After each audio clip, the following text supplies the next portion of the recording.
My mom, unfortunately, she passed away when I was 12. Wow. So it left kind of like this hole trying to figure out like what to do with that loss. And I just like went straight into food, like very, very inspired by, just creating things and seeing, how people enjoyed after I made the food. In high school, got into restaurants, worked in one restaurant for about 2 years, and then ended up going to school for food at the Culinary Institute of America. Worked at a bunch of restaurants throughout there, left school, moved to Washington, D.C., and there spent 2.5, 3 years in Michelin-starred kitchens, and moved to Chicago in 2018.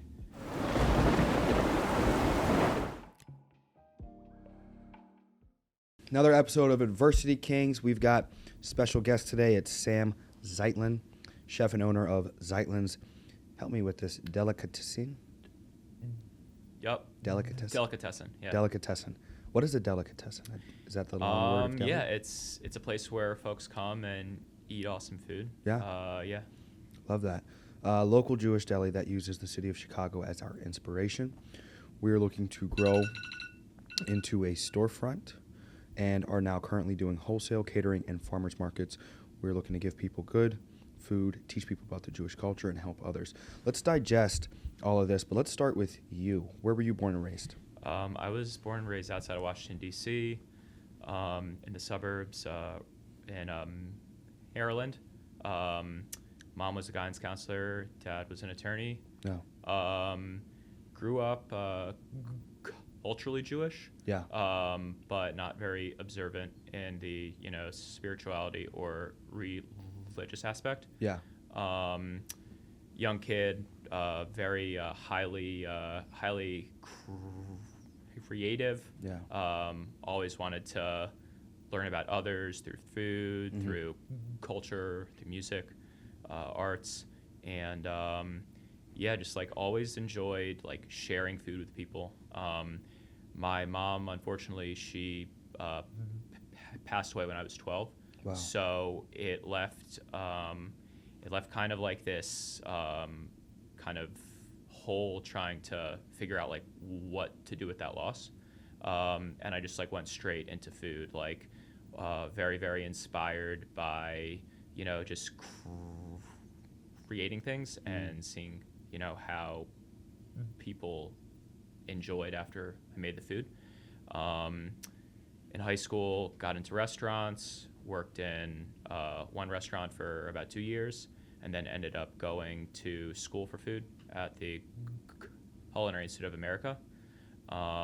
Worked at a bunch of restaurants throughout there, left school, moved to Washington, D.C., and there spent 2.5, 3 years in Michelin-starred kitchens, and moved to Chicago in 2018. Before I moved full-time to Chicago, I lived on a farm and was able to really digest and soak in kind of like the farm life. And on the farm, there was a store where all the things grown on the farm were made. So we raised like pigs, chickens, lamb. All the meat that was raised was sold at the store. We made like different pâtés, terrines, pastas, stocks.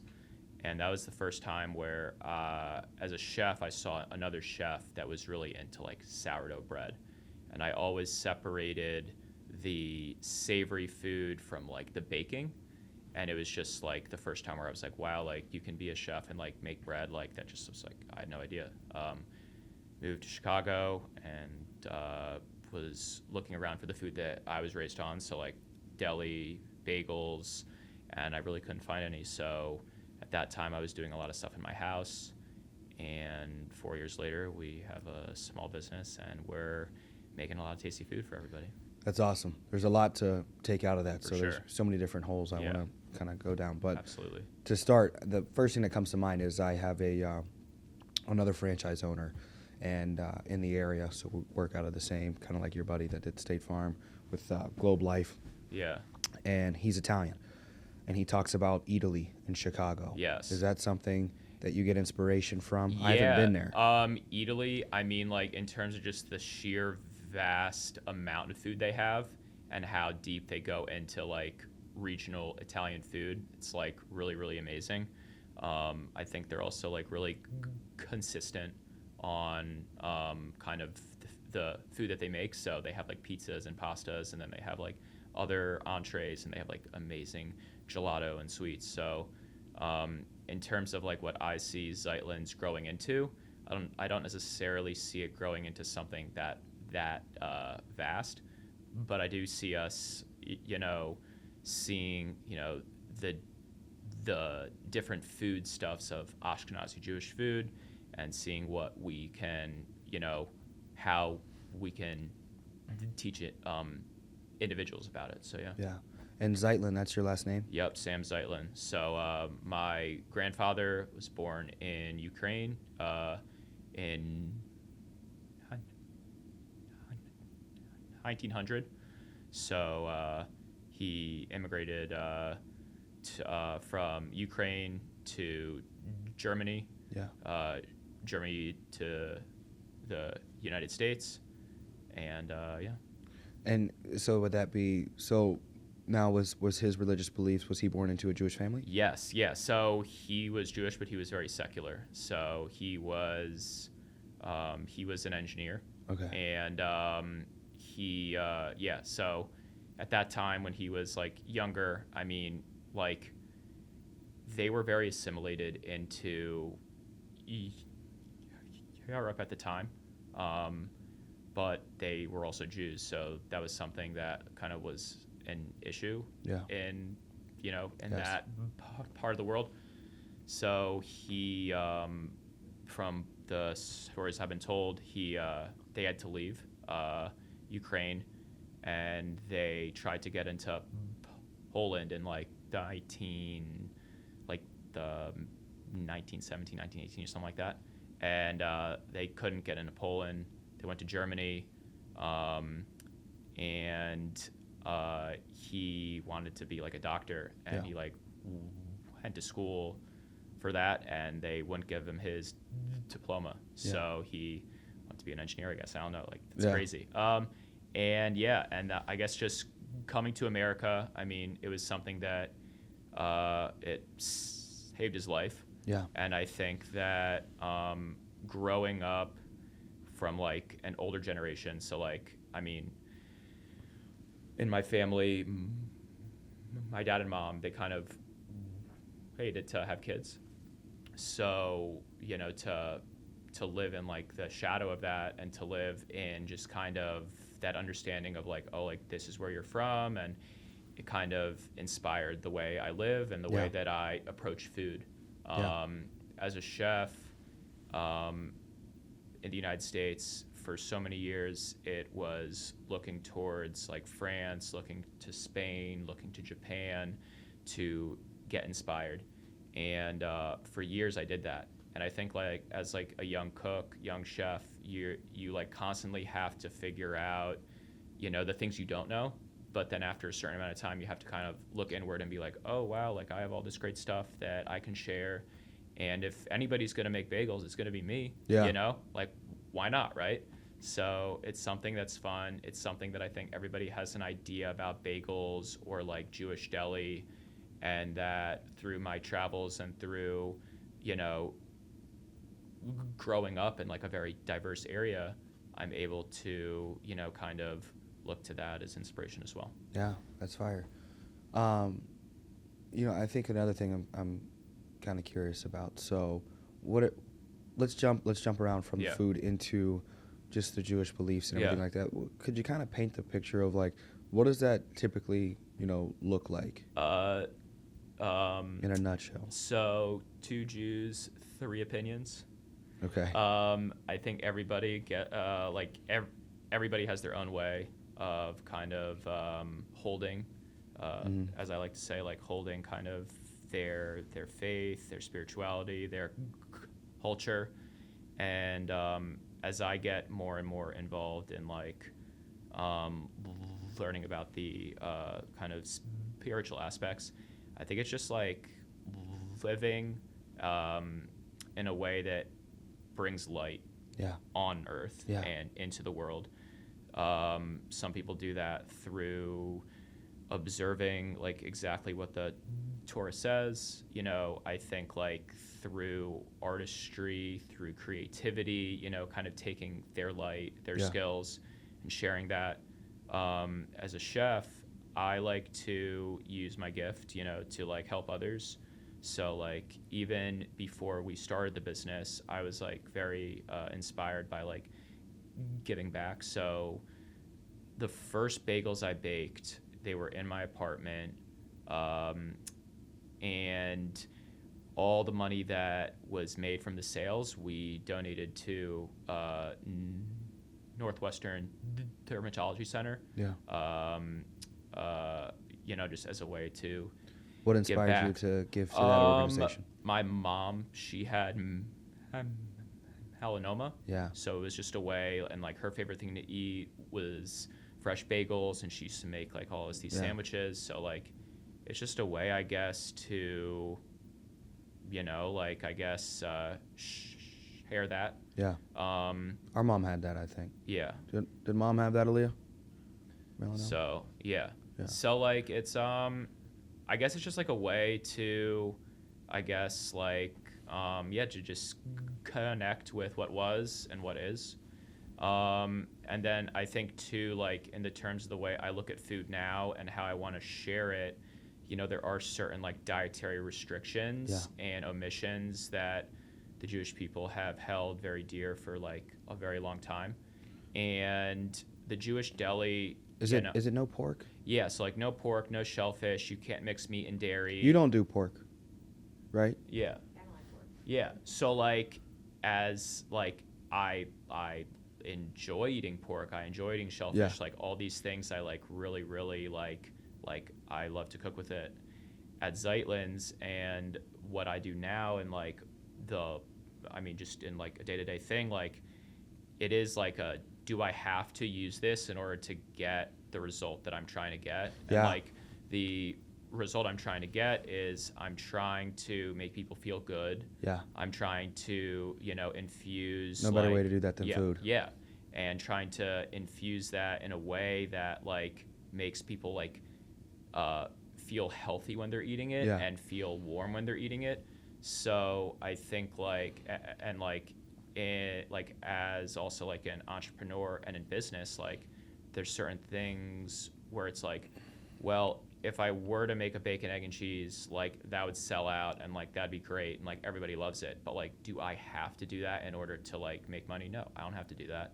And do I have to, you know, kind of like do things that like others do in order to get like a result? No. So it's now just like, you know, trying to figure out a way to kind of restrict myself in the way I cook in order to get a better result for what like the deli means to me. And Yeah. like the Jewish deli was something that, yeah, you know, they weren't having like giant mounds of pastrami like in the old country on like rye bread, and like they weren't having all this like grand food. It was a way for you know, Ashkenazi Jewish immigrants to come.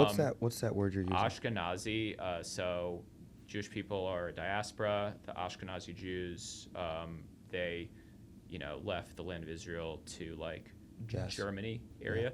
So that's like where my family's from.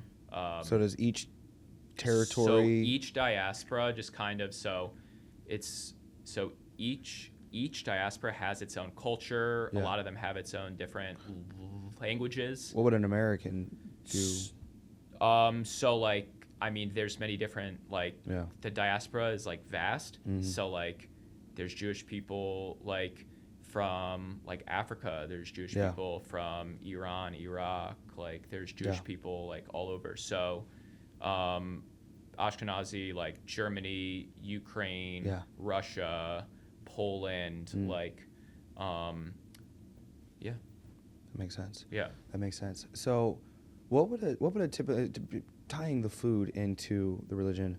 I was just at a work event in Mexico, Yeah. and some of the individuals there were, I believe, Jewish or had Jewish family members or Yeah. friends, and they were talking about sometimes, at formal dinners or things, they can't mix certain silverwares, Yes. and also in the cooking process, like not mixing certain products, like I think you just mentioned, Yeah. but more so like even to the extent of like not mixing dairy with, you know what I Meat. mean? Like, and there was a saying of like you can't cook this in the You mother's can't, milk or something. Yeah. So like inside of the Torah, it says like you cannot cook a baby goat in its mom's milk. Yeah. So I guess if you break that kind of idea down, or like that verse down, it's like bringing like milk, which is life, and like the mom and like the meat, it's like like death and life, like bringing it together. Yeah.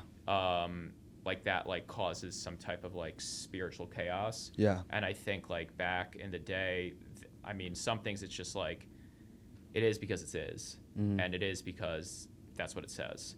But I also think in terms of like the way that humans digest things and the way that they thought about digestion, I guess, in the past, it's just a way to kind of like separate and to not like mix things that could have an adverse effect on how you feel.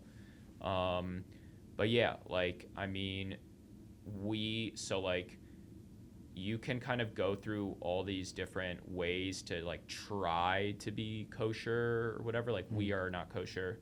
But at this point in the inception of Zeitlin's, we are really looking to kind of,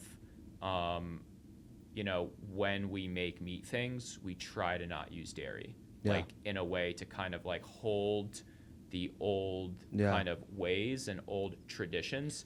And it's something too where I think it brings a certain nuance and it brings a certain reality to like what this is. Does the Jewish community appreciate the purity that you guys are trying to uphold? I don't think that people really know or understand that like that's the case, but like, yeah, like that's kind of what it is. I mean, like, how serious is the Jewish community in Chicago? It's very serious. I mean, in terms like what do you mean? In two ways of measurement. Yeah. First off, I'm curious in regard to just general size. Yeah. Is there a larger size? There's a large Jewish community. A large Jewish community. And then in the other simple form of measurement is really just how serious do they take the beliefs in the format of. I think that like right now, I think like we are. I think that's for everybody to kind of decide on their own. Yeah. I think for me, like, I'm all about like tradition and like on Friday nights, like I like to like light the Shabbat candles and like say the blessing over like challah and like things like that. Like that. What's challah? Challah is it's bread. It's typically made with like eggs. We use local honey, sugar, flour, I'm about to start salt. doing challah. Yeah. And it's a way. So like typically it's shaped in, you can do like a 3 braid or a 6 braid or a 12 braid or however many braids you want. Yeah. And it has so it's like enriched. Yeah. So enriched dough. There's lean dough and enriched dough. Like the bagels you just had, that's like a leaner dough, so to speak. Didn't bring me the rich dough. Enriched is like oil, eggs, kind of enriching the dough. Yeah. So it's a way, something that's also interesting about the Jewish people historically is like they didn't work on Saturdays. Yeah. So it's a way. They have Sabbath. Yeah, they have the Sabbath on Saturdays. So Friday night, Saturday night, there's no like work done. There's no like creation necessarily done in the terms of like cooking. Some people don't like write anything. Like it's a very just like way to like just kind of connect with family, connect with friends, reading Torah. And for us, I mean, and where I'm at now, like, I like to, like I'm working on Saturday in order to start this small business, but it is this kind of aspiration to be like, okay, like, is there a way for me to kind of sustain in a different way in the future, and like always thinking like, you know, how can I do this better? If it's like being a better chef, being a better person, you know, like how can I do that? Yeah, that's fire. I think, well, right off rip, I'm curious. This is going to just spit off what's on my mind. Bar mitzvahs, 12. Bar mitzvahs 13. 13. Whoever needs a Jewish deli caterer for their bar mitzvah, bat mitzvah, let me know. Reach out, Zeitlin's Deli. We really want to go in that direction. It's something that like we're very, very, you know, like I like to say like we want Zeitlin's to be with you every step of the way of your life. So from birth to birthday, like events, bar and bat mitzvahs, weddings. There is a ceremony when somebody passes away where you it's called sitting shiva, and there's like food involved there, and it's just like honoring the individual's like soul who passed away. It's like a time of like grief, of introspection. But it's also a time where like, you know, when somebody passes away, like it is important to take that time away from life and to kind of go inward and be with people and to hold them. And and this might be case by case, and I don't like just flat out ask, you know what I mean, but with the bar mitzvahs, is it still like, you know what I'm getting at with the circumcisions? Is that 13? Like, do they still do that, or do they not do that? No, that's when you're born. That's when you're okay. That's when you're born. Okay, I was that's called a bris. That's that's 12 days, and or that's but it's not like what you typically, because you'll always hear people joke and be like, oh no, your bar mitzvah, you're gonna get circumcised or something like that. I've never heard that in my life. No. No. You know what I'm talking about. Oh, okay. I mean, I watch too much Family Guy. It may be a Family Guy thought. Yeah. No. You'll hear different things. Like, well, I know I got 30% of my office is like Polish. Okay. And they like don't do it at all. Oh wow. You know what I mean? Okay. So, for me, I do whatever you want to do, but I'm curious about religions, cultures, and different things like that. So I always just ask any question on my mind. Absolutely, for sure. The wedding. What's the stop? Do you guys stomp on the glass? Yeah. What is the symbolism of stomping on the glass? I guess that when something is like shattered, I guess like in like a relationship in life, you like look at kind of the pieces and kind of move on from there, you know? Yeah. It's something that that like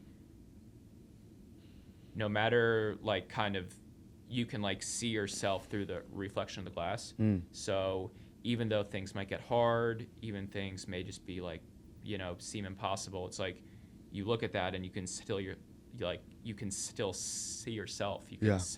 You can still see the opportunities. You can still see the beauty. Yeah. It's a nice ceremony. It's a nice So the next thing I'm curious about is you'll hear, you know, individuals, or maybe this is just I'm the only one that's heard it. Christmas being like offensive. Christmas. Yeah. Not offensive at all. No. Well, how do you mean?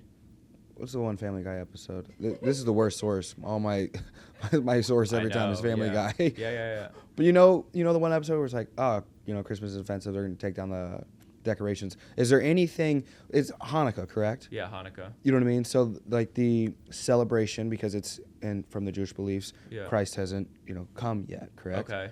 So when you see the baby Jesus and different things like that, is that something that conflicting of like no like a major confliction? No, I think that like there's many ways to go about life, and like the Jewish people have their own history and their own culture and their kind of own book. Yeah, and you say is it the Torah? Yeah. Now, is that just basically the Old Testament?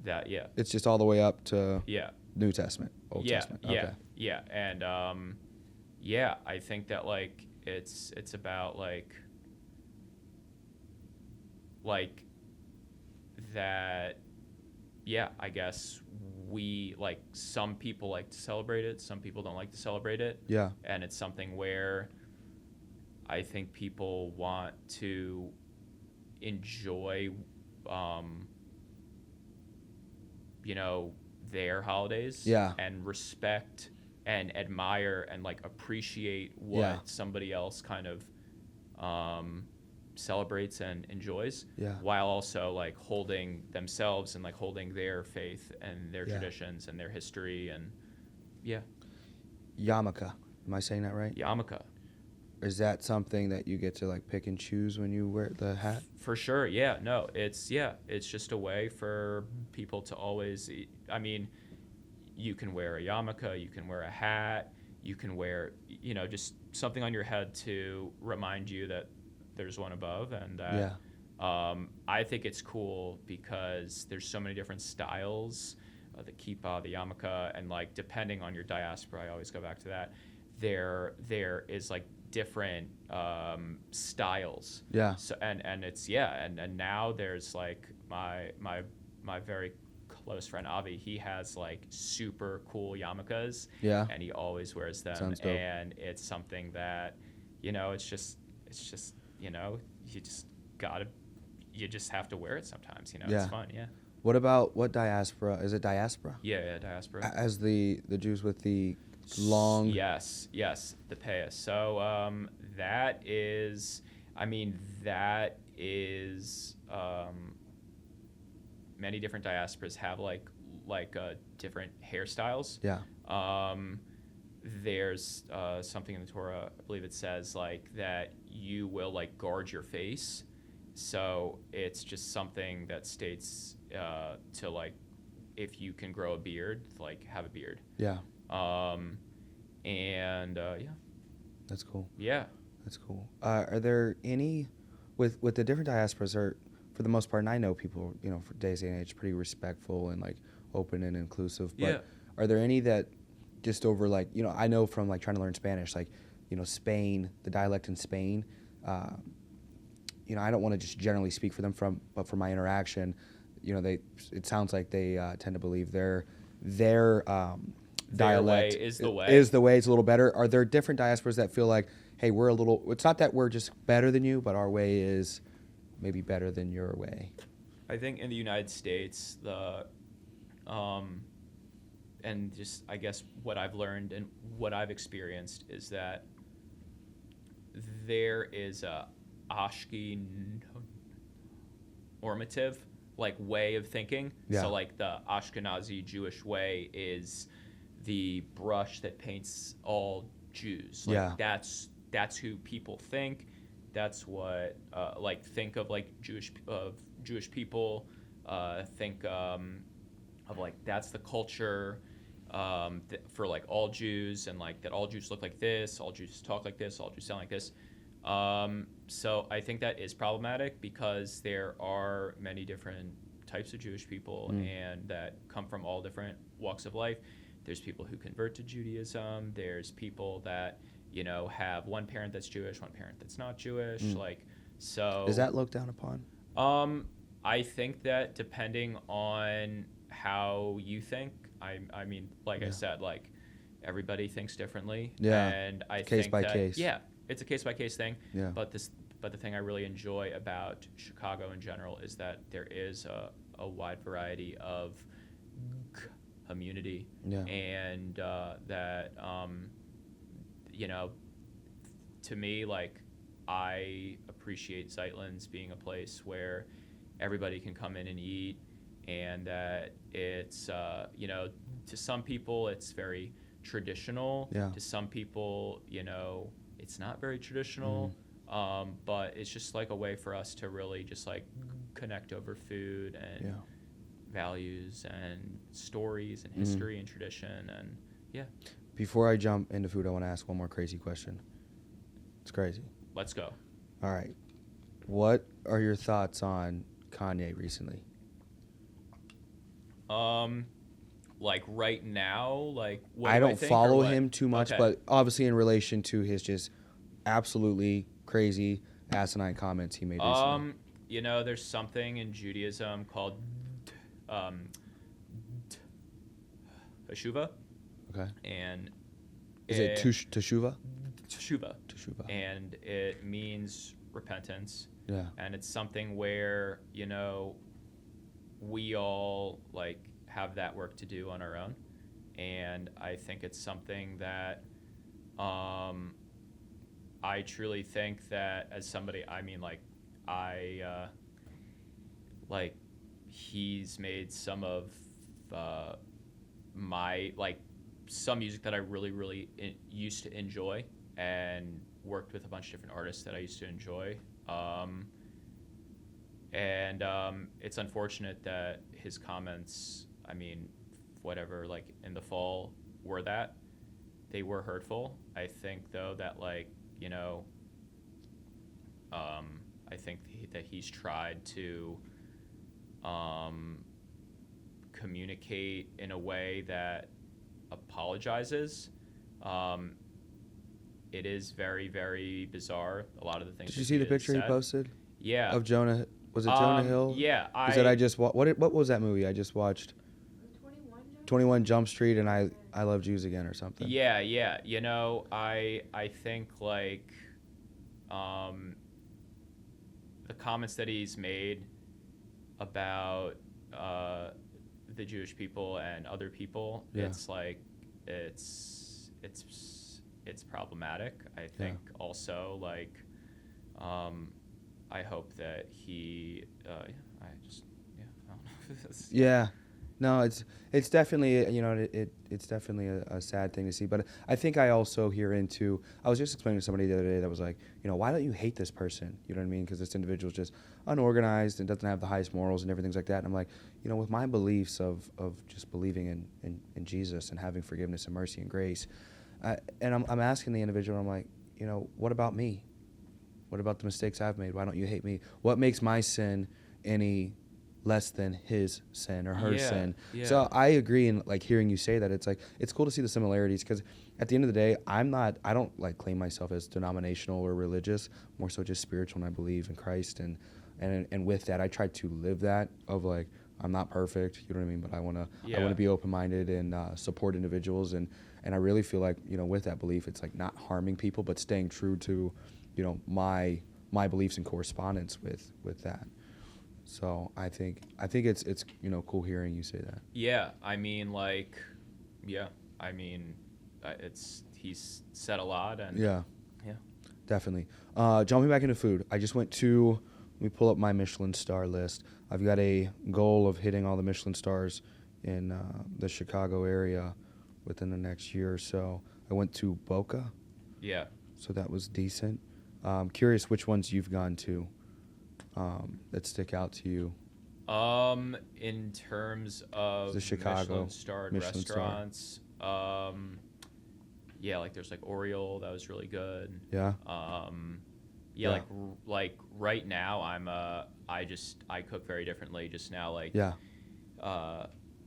Entrepreneur, you know, Yes. small business owner. Yeah, definitely eating a lot of smoothies. Yes, I feel that.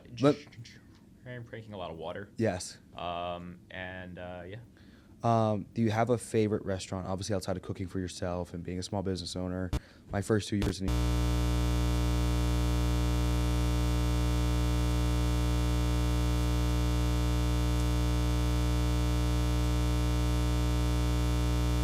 is there a restaurant, a go-to food, or something in your journey of life of just being a chef and different things like that, and having your hands in different areas? Is there a restaurant or something that sticks out to you? My family, we used to go to this restaurant, so a big Vietnamese noodle soup. So it had, like, rice noodles, sliced beef, all that. 75. Yeah. That was always really, really tasty. Somewhere that I used to go to a lot, like twice a month or something as a kid. Sweet Tooth.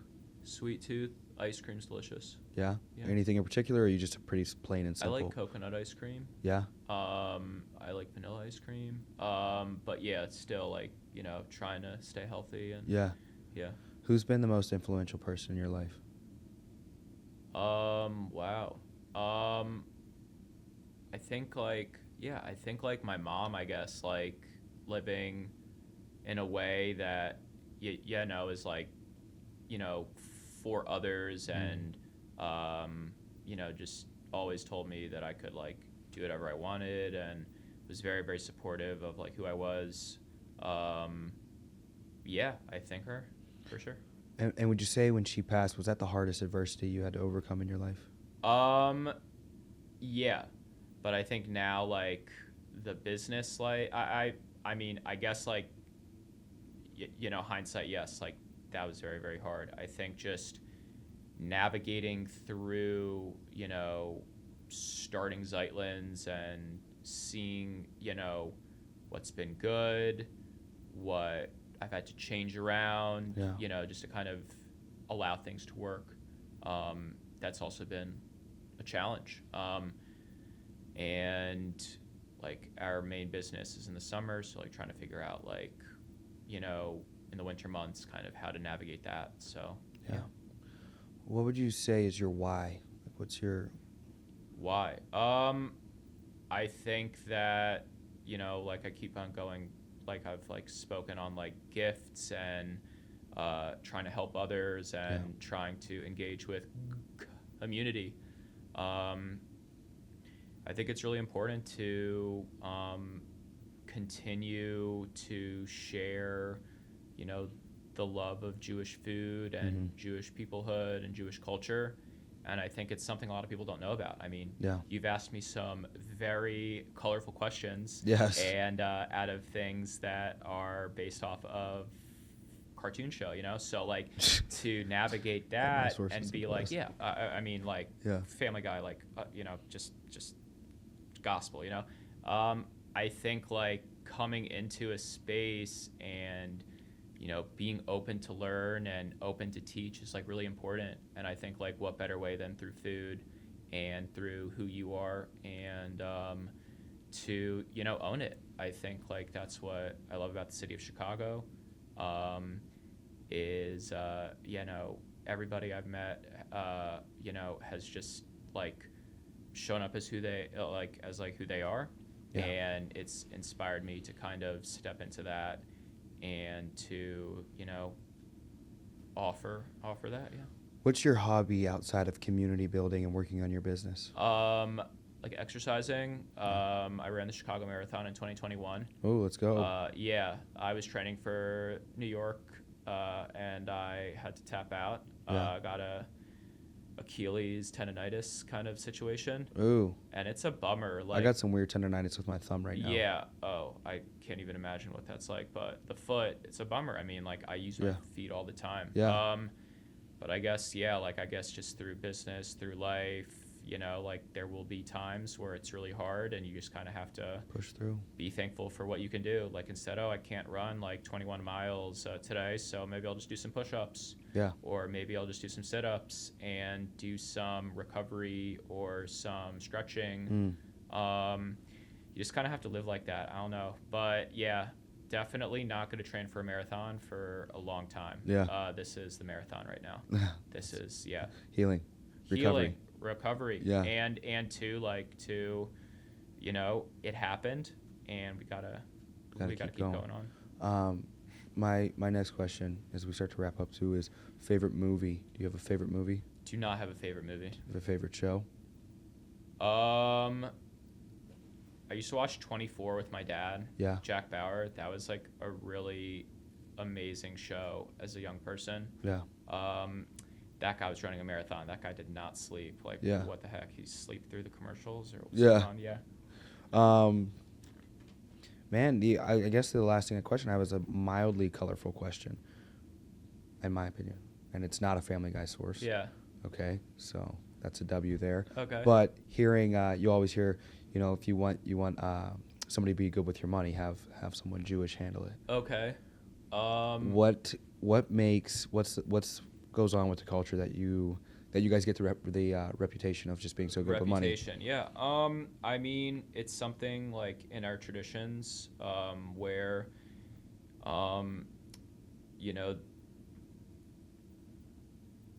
the finances we have are not ours per se. There's truly nothing that is like ours, and we always have to give in order to receive. And there is kind of a law in Judaism that 10% of what you make Yeah. has to be donated to charity. Yeah.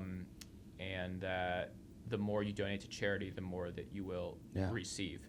I also think that historically, the Jewish people have been, have like had to stay together to hold their history alive, their traditions, their language, their values, and that family is like a essential part of that. And you need money to have family, you know, like, so it's just a way that you're not working to just like make a lot of money and to just like hold on to it. Like you're making the money in order to like give back and to share and to grow. And that's something that I look forward to doing and look forward to sharing with the world. And, It's fire. Yeah. The last question I have is, what's the vision the next 5 to 10 years to paint for your audience for Zeitlin's? In the next 5 years, we're going to have a beautiful storefront. It's going to be a way for our retail to really shine and to really grow. We have a lot of people that are interested in Zeitlin's and just don't know where to get it all the time. So to have a storefront is going to be very integral to that. We want to have a commissary space so we can grow our catering, grow our events, so that's definitely going to happen within 5 years. And then in 10 years, I mean, like, having a family, taking care of my family, growing my team skills, growing my skills, training for some more marathons. I think that's like running is awesome. Yeah, I really appreciate it. And I mean, like, but just being where I'm at and really just kind of appreciating the moment and appreciating kind of all the opportunities and all the blessings I've been given, and just continually trying to make the best food. Fire. Well, wrap us up with your outro for Zeitlin's. Where can people find you? Come buy your product. Absolutely. So we're going to be at a bunch of different farmers markets all over the city of Chicago. You can follow us at Zeitlin's Delicatessen on Instagram. You can check out our website, zeitlinsdeli.com. Just really looking forward to seeing everybody and being, a light with food. So thanks a lot. Let's go. Thank you, Sam, and hope you guys enjoyed this episode. We will see you in the future, hopefully. For sure. Yes. Peace.